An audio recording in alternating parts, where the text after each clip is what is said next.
What's up, guys? Welcome to your 154th Android tutorial for the new Boston.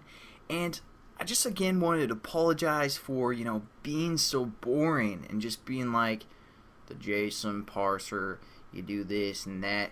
It feels like, my great grandfather rose from the dead who happened to be a geologist, and he's trying to talk to me about rocks or something. So I can feel your guys' pain. So just for you, I had a few drinks, and now we're going to get into some XML parsing. I also built the application that we're going to develop so you can see it beforehand, as well as kind of go a little bit slower so you guys have a better knowledge of what we're actually doing. Hopefully, I don't know if I have been going too fast or not, or explaining enough, so I'm going to try and explain this thoroughly so you guys completely understand. So as you can see, our application has a city and state. You can also just put the city and hit enter, and it says in Lincoln, Nebraska, the current temperature in Fahrenheit is 77.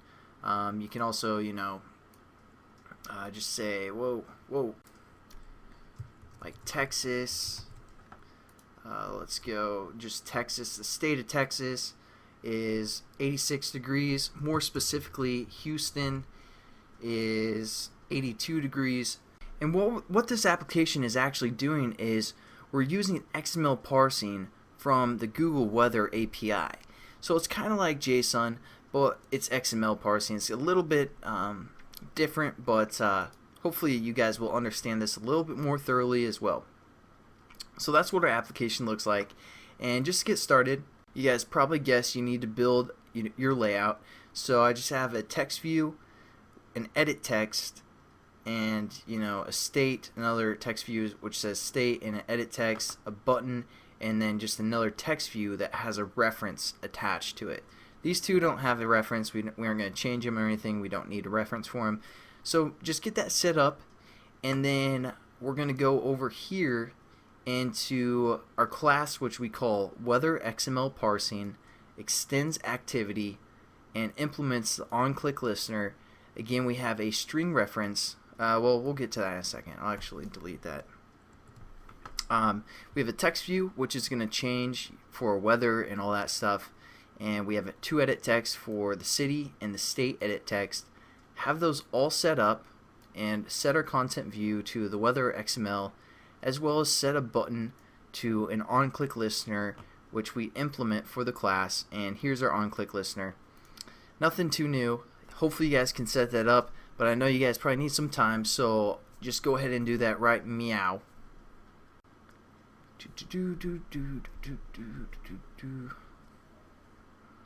Well, welcome back, guys. Hopefully you missed me as much as I missed you, and we're going to jump right into it.